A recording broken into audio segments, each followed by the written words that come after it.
Because, baka tuluyan ng tago yun ah. Hindi nga kailangan maghanap pa.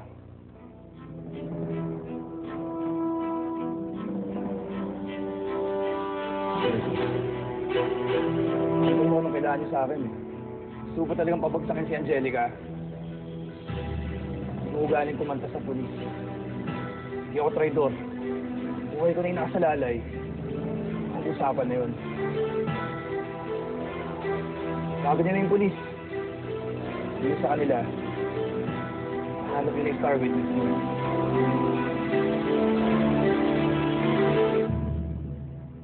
Tumawag po si Senyor Renato Santibanez. Na-witness daw po sila na makapagdidigalinaw sa pagpatay kay Mrs. Esperanza Aldama. Ito daw po yung totoong kasabwat. Miss ko na si Sierra tsaka si Crisita. Nandito pa naman ako eh. Ikaw ang pinakatapat kong kaibigan. Hindi ako aalis sa tabi mo, Marimar. Best friend forever. Ako sa si Marimar. She's worried about you, Crisita. Why did you leave her? I got a plan.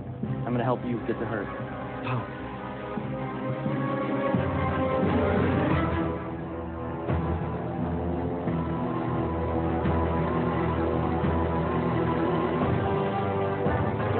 May hawak si Senyor Renato sa vital witness.